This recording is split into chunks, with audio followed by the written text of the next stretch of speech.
ملا ہے، ارے ان کو اف کہنا جرم ہے۔ وہ محمد جس کی وجہ سے پوری کائنات کو وجود ملا ہے، اس محمد کو اف کہنا کفر ہے، اس پیغمبر کو اف کہنا کفر ہے، والدین کو اف کہنا جرم ہے، اس پیغمبر کو اف کہنا کفر ہے۔ آگے جو خدا نے 4 باتیں اور فرمائی ہیں وہ ساری باتیں آپ نوٹ فرما لینا، اس پہ منطبق کرتے چلے جانا۔ فلا تقل لهما اف ولا تقل لهما ولا تنهرهما، تم نے ڈانٹنا بھی نہیں ہے، خبردار اگر تم نے ڈانٹا۔ والدین کی باری آئی، فرمایا ڈانٹنا نہیں ہے۔ پیغمبر کی باری آئی، لا تجعلوا دعاء الرسول كدعاء بعضكم بعضا، ارے ان کو یوں بھی نہیں پکارنا جیسے عام انسان کو پکارتے ہیں۔ والدین کی وجہ سے تجھے وجود ملا ہے، حضرت محمد کی وجہ سے پوری کائنات کو وجود ملا ہے۔ فقل لهما قولا کریما، والدین کی بات آئے تو صرف تو نے نرم بات کہنی ہے، اور جب پیغمبر کی بات آئے تو تو نے نماز پڑھی ہو، پیغمبر کی بات آ جائے نماز توڑ کے پیغمبر کی بات کو سننا ضروری ہے، اس کی وجہ سے پوری کائنات کو وجود ملا ہے۔ کا ایک دعا بھی کرنا، وخفض لهما جناح الذل، اپنے بازو کو اپنے بازو کو جھکا دینا۔ یہ مسئلہ تو والدین کا تھا، لیکن جب پیغمبر کی باری آتی ہے پھر صرف بازو کو نہیں جھکانا۔ لا یؤمن احدکم حتی اکون احب الیہ، پوری کائنات کو جھکا دینا ہے، انسانیت کو لٹا دینا ہے، ساری کائنات کو پیغمبر کے جوتے پہ قربان کر دینا ہے، اس کی وجہ سے پوری کائنات کو وجود ملا ہے۔ پھر اگلا جملہ یوں فرمایا، وقل رب ارحمہما کما ربیانی صغیرا، تم نے اللہ سے دعا مانگنی ہے، اے اللہ رب ارحمہما، میری دلیل پہ غور کرنا، رب ارحمہما کما ربیانی صغیرا، اللہ میرے ماں باپ کے رحم فرما، کیسے؟ جیسے ان نے میری بچپن میں تربیت کی تھی، یہ تربیت کر رہے تھے، ان پہ رحم فرما۔ لیکن جب پیغمبر کی باری آتی ہے خدا یوں نہیں کہتے دعا یہ مانگنا، فرمایا یا ایھا الذین آمنوا صلوا علیہ، ارے دوستو تم نے پیغمبر پہ درود پڑھنا ہے۔ لیکن جب ان کی باری ہے فرمایا والدین کے لیے خدا سے دعا مانگنا، اے اللہ میرے والدین پہ رحم فرما، ان نے میری تربیت کی ہے۔ لیکن پیغمبر کی باری ہے کہتے اللہم صلی علی محمد، میری دلیل اصل تو علماء سمجھیں گے، اللہم صلی علی محمد کہتے ہیں صلاۃ جو درود ہے، اگر اللہ درود پڑھے تو معنی اور ہے، فرشتہ پڑھے تو معنی اور ہے، انسان پڑھے تو معنی اور ہے۔ ہم نے بھی تو یہ بات کہی تھی اللہم صلی علی محمد، جب والدین کی باری آئی ہے ہم نے کہا رب ارحمہما، خدا رحم تو نے کرنا ہے۔ پیغمبر کی باری آئی اللہم صلی علی محمد، میں لفظ یوں کہتا ہوں، علماء نے لکھا ہے کہ جب پیغمبر پہ خدا درود پڑتا ہے اس کا معنی خدا پیغمبر پہ رحمتیں بھیجتا ہے۔ میں نے کہا ہاں رحم یرحم یہ صیغہ ہے، اس کا مادہ رحمت بھی ہے، اس کا مادہ رحم بھی ہے۔ جب والدین کی باری آتی ہے ہم کہتے رب ارحمہما، خدا ان پہ رحم کرنا۔ جب پیغمبر کی باری آتی ہے اللہم صلی علی محمد، اللہ ان پہ رحمت کرنا۔ نہیں سمجھے؟ رب ارحمہما، اللہ ان پہ رحم کرنا۔ پیغمبر کی باری اللہم صلی علی، اللہ ان پہ رحمت کرنا۔ یا رحم کی بات نہیں کرتے، رحمت کی بات کرتے ہیں۔ رحم کا معنی عرف میں بدل جاتا ہے اور رحمت کا معنی عرف میں بدل جاتا ہے۔ ارے رحمت کو شفقت کہتے ہیں، جو باپ اپنے بیٹے پہ رحم کرتا ہے یہ رحم اور ہوتا ہے، اور جب تھانے دار ملزم پہ رحم کرتا ہے تو معنی اور ہوتا ہے۔ ایک ہوتا ہے حاکم کا رحم، اس کو اور معنی میں لیتے ہیں۔ ایک ہوتا ہے استاد کا رحم، اس کا معنی اور لیتے ہیں۔ ہم نے والدین کے لیے کہا اللہ ممکن ان سے گناہ بھی ہو، یہ انسان ہے امتی ہے، اللہ ان سے گناہ ہوگا، ان پہ رحم فرما کے معاف کر دینا، تیرا پیغمبر تو معصوم ہے، خدا ان سے گناہ نہیں ہوتا، ان پہ رحم نہیں، ان پہ رحمت کرنی ہے۔ اللہم صلی علی محمد، رحم سے گناہ معاف ہوتے ہیں، رحمت سے درجات بلند ہوتے ہیں۔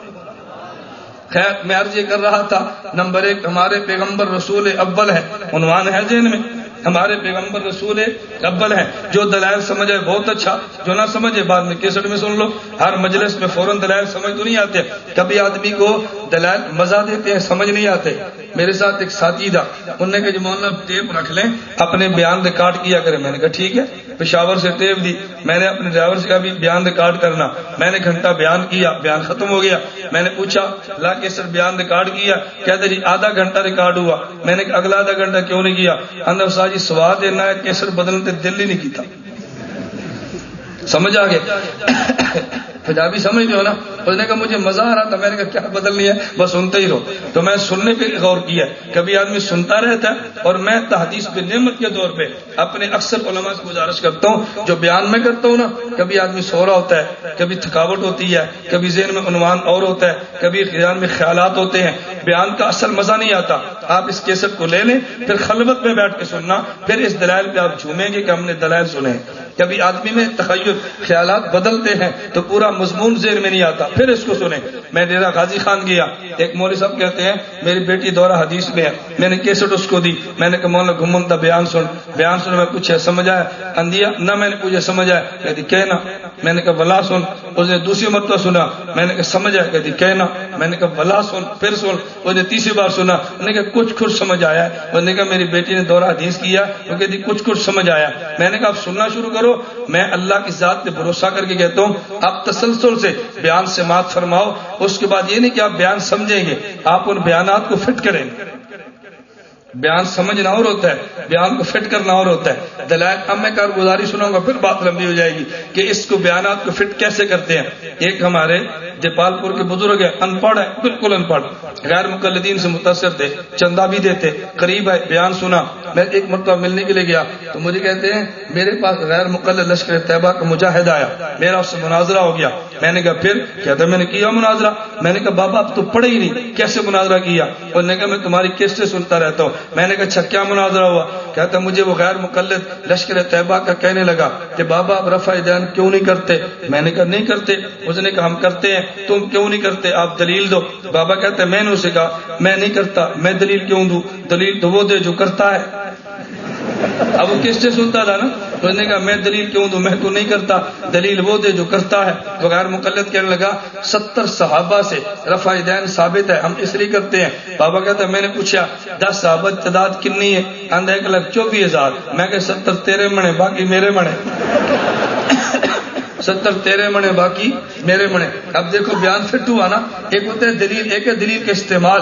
دلیل تو ہوتی ہے, کبھی آدمی دلیل کا استعمال نہیں جانتا, پھر مزہ آتا ہے. میں شیخو پورا گیا, ایک 7 سال کا بچہ وہ لے کر آئے گھر والے. انہوں نے کہا جی مولانا عابد نے, یہ 7 سال کا بچہ ہے, اس نے مناظرہ کیا. میں نے کہا کن سے؟ کہتا اپنی ممانی سے. میں نے کہا مناظرہ یا مناظری؟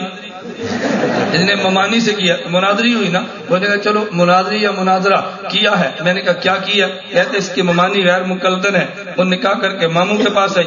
اب اس نے گھر میں آ کر شور کیا, رفع دین کیوں نہیں کرتے, آمین اونچی آواز سے کیوں نہیں کہتے, ٹانگیں چوڑی کر کے نماز کیوں نہیں پڑھتے, بحث شروع کر دی.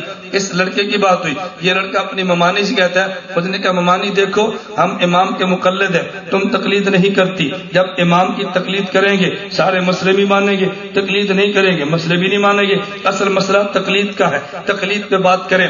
7 سال کا بچہ, مامی نے کہا چلو کریں. اس نے کہا میرا ایک سوال ہے, یہ بتا تقلید ایمان ہے یا شرک؟ اگلی بات بعد میں, تقلید ایمان ہے یا شرک؟ اب اس کی ممانی سوچ میں پڑ گئی کیا کہوں. اس نے کہا جواب سے پہلے میں ایک سوال اور کر لیتا ہوں تاکہ تجھے جواب دینے میں آسانی ہو. دیکھو میرا ماموں مقلد ہے اور تم مقلد نہیں ہو. اگر مقلد تقلید شرک ہے تو پھر میرا ماموں مشرک ہوگا, تمہارا اس سے نکاح نہیں ہوگا. اگر تقلید ایمان ہوگا تم ہمارے مسئلے مانو گی. اب بتاؤ تقلید ایمان ہے یا شرک؟ تقلید ایمان ہے یا؟ اگر شرک کہے تو ماموں جاتا ہے, اگر ایمان کہے تو مسلک جاتا ہے. کچھ ایک تو کہے گی نا, ایمان کہے گی تو مسلک گیا, اور شرک کہا تو خامد گیا. اب آدمی مسلک چھوڑ دیتا ہے, خامد نہیں چھوڑتا. مطلب ہے جو وہ چاہتا مسلک میں تو نہیں ہے نا, اب وہ مسلک چھوڑ دے گی, ماموں کو نہیں چھوڑے گی. انہوں نے کہا تو یہ بتا کہ یہ یا وہ, اب ایک لے گی, 2 تو نہیں لے سکتی. تو یا اس نے خامد لینا ہے یا مسلک لینا ہے. اس نے کہا بھی آج کے بعد میری آپ کی گفتگو نہیں. انہوں نے کہا بہت اچھا. انہوں نے کہا اس کے بعد ہمارے گھر میں کبھی گفتگو نہیں ہوئی. مجھے اس پہ ایک لطیفہ ویسے یاد آیا. ایک آدمی کی 2 بیٹیاں دی, ایک کمہار کو دی, ایک ذمہ دار کو دی. اب کچھ عرصے بعد ملنے کے لیے گیا تو بیٹی جو ذمہ دار کے گھر تھی اس سے کہنے لگا بیٹی کیا حال ہے؟ اس نے کہا بہت اچھا, اور سناؤ. اس نے کہا ابا دعا کرو بارشیں ہوں, اگر بارش نہ ہوئی فصلیں نہیں ہوگی, ہم تو اجڑ جائیں گے. دوسرے دن اپنی دوسری بیٹی کے پاس گیا جو کمار کے گھر تھی, بیٹی کیا حال ہے؟ اس نے کہا بہت اچھا, اور کوئی چیز؟ اس نے کہا دعا کرو بارش نہ ہو. اس نے کہا کیوں؟ کہ بارش ہوگی ہماری ہانڈیاں ٹوٹ جائیں گی, اسی سے ہم نے کمانا ہے. یہ واپس آیا تو اس کی بیگم نے پوچھا سناؤ بیٹیاں کیسی ہیں؟ اس نے کہا کیا کیسی ہیں؟ میں نے کہا تھا دونوں کماروں کو دو یا دونوں ذمہ داروں کو دو؟ تو نے کہا تھا ایک کو دو ایک کو دو، جن کا رشتہ ملا دے دو۔ اس نے کہا ہوا کیا؟ اس نے کہا ایک نے مرنا ہے ایک نے بچنا ہے۔ اس نے کہا کیا مطلب؟ اس نے کہا بارش ہوگی کمار نہیں مر جائے گی، نہ بارش ہوگی ذمہ دار نہیں مر جائے گی، ایک نے رہنا ہے ایک نے بچنا ہے۔ وہ غیر مقلدن بھی پھنس گئی۔ ایمان کو تقلید کہے، جو تقلید کو ایمان کہے تو مذہب جاتا ہے، اگر تقلید کو شرک کہے تو پھر خامد جاتا ہے۔ خامد کی قربانی دینا آسان ہے، خامد کی قربانی دینا مشکل ہے، اور مذہب کی قربانی دینا آسان ہے۔ اس نے کہا کہ ہماری گفتگو ختم، اس کے بعد مناظرہ ختم۔ خیر میں عرض کر رہا تھا ان دلائل کی استحضار کی بھی کوشش کریں۔ میں نے عرض کیا ہمارے پیغمبر نبی ہے، بولیے نا، ہمارے پیغمبر نبی اول ہے۔ میں اس پہ بات کر رہا تھا ہمارے پیغمبر نبی اول ہیں۔ میں نے کئی بار آپ کو سمجھایا ہے، شاید آپ نے سنا ہوگا۔ آپ اپنی مسجدوں میں جائیں، عموماً قرآن کریم اٹھا کے دیکھیں، ایک گتا دائیں طرف ہے ایک بائیں طرف ہے۔ دائیں طرف والا گتا کھولے اللہ کے نام لکھے ہیں، بائیں طرف والا گتا کھولے پیغمبر کے نام لکھے ہیں۔ ادھر بھی 99 نام، ادھر بھی 99 نام، ادھر بھی 99، ادھر بھی 99 نام ہے، اور پیغمبر کے ناموں میں اول بھی لکھا ہے، پیغمبر کے ناموں میں آخر بھی لکھا ہے۔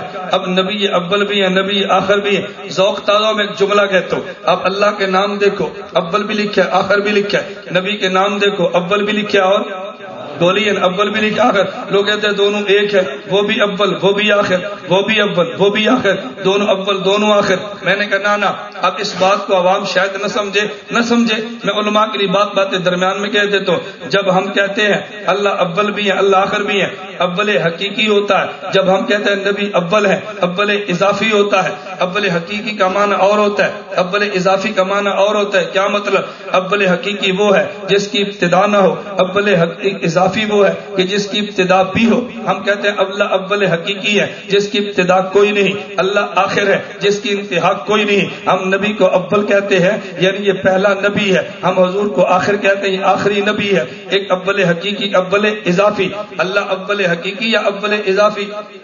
بولیے نا، چلو یاد تو کر لو، نہ سمجھ آئے۔ میں ایک مرتبہ ایک مدرسے میں گیا، چھوٹے چھوٹے حفظ کے بچے تھے، کہا جی ان میں بیان کرو۔ میں نے حفظ کے بچوں میں کیا بیان کروں گا؟ چلے میں نے بچوں کو قریب کیا، میں نے کہا بیٹا عقیدہ یاد رکھو، اللہ ہر جگہ پر ہے، یہ عقیدہ یہ عقیدہ۔ میں نے 5-7 عقیدے رٹوا دیے۔ اب قاری صاحب مجھے فرمانے لگے، بیان ختم ہوا تو محترم صاحب نے کہا یہ چھوٹے بچے کیا سمجھیں گے؟ آپ نے یہ بات ان کو سمجھائی، ان کو سمجھ ہی نہیں آئی۔ ایسے بیان کا فائدہ جو بچے نہ سمجھے۔ میں نے کہا کوئی بات نہیں۔ میں نے کہا بھی 1 منٹ ادھر آؤ، جانا نہیں، پھر کلاس بلاؤ۔ واپس آگے میں نے کہا بیٹا کھڑا ہوا۔ میں نے کہا پڑھو الف لام میم ذالک الکتاب، پڑھا، پہلا رکوع پورا پڑھ دیا۔ میں نے کہا ترجمہ کرو، کہتے مجھے نہیں آتا۔ میں نے قاری صاحب سے پوچھا جب ان کو قرآن سمجھ نہیں آتا کیوں پڑھایا ہے؟ نہیں سمجھے؟ اور جب قرآن سمجھ نہیں آتا کیوں پڑھایا؟ کہتے جی بچے ہیں آج پڑھ لیں پھر سمجھ جائیں گے۔ میں نے کہا میرے بیان آج یاد کر لیں کل سمجھ جائیں گے۔ اس میں کون سی بات ہے بھائی؟ بچہ آدمی قرآن یاد کرتا ہے پھر سمجھتا بعد میں ہے نا۔ آج یاد کر لو پھر سمجھ جاؤ، ہر بات فوراً نہ بھی سمجھ آئے، قابل اشکال نہ سمجھا کرو۔ میں اللہ کا شکر ادا کرتا ہوں، میرے حفظ کا زمانہ امام اہل سنت حضرت مولانا محمد سرفراز خان صفدر نور المرقدہ کے قدموں میں گزرا ہے۔ فجر کی نماز کے بعد درس قرآن دیتے، ہم درس قرآن میں بیٹھتے، سمجھتے نہیں تھے، بیٹھتے ضرور تھے۔ اب وہ سمجھ آتا ہے، اس وقت سنتے تھے آج سمجھ آتے ہیں۔ اب اس وقت نہ بیٹھتے بھائی بچے ہیں نہیں سمجھ آتی تو آج وہ علوم کہاں سے آتے؟ میں کہتا ہوں خدا کی قسم آج اللہ کتنا شکر ادا کرتے ہیں، امام اہل سنت کے درس میں بیٹھا کرتے تھے، تفسیر سنتے تھے، کئی بار سمجھ نہیں آتی تھی لیکن سنتے رہے، آج وہ سمجھ آئے تو پھر شیخ کی قدر بھی آئی ہے۔ کبھی کو بات سمجھ نہ آئے تو پریشان نہ ہوا کرے۔ میں کہہ رہا تھا اللہ اول ہے اللہ آخر ہے، نبی اول ہے نبی آخر ہے۔ اللہ کے اول ہونے کا معنی اور ہے، نبی کے اول ہونے کا معنی اور ہے۔ میں چلو مثال دیتا ہوں تاکہ آپ کے دماغ میں کچھ بات بیٹھ جائے۔ میں نے کہا اللہ پاک ہے، نبی پاک ہے، صحابہ پاک ہے۔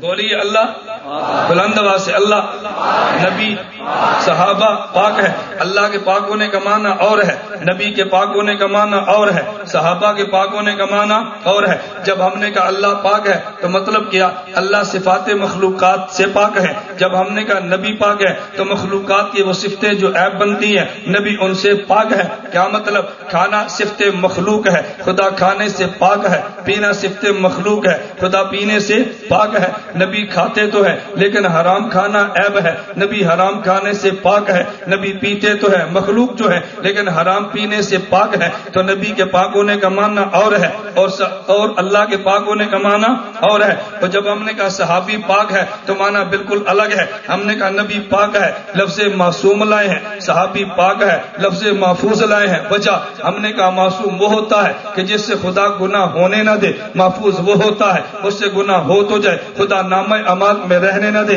ہے یہ بھی پاک ہے وہ بھی پاک۔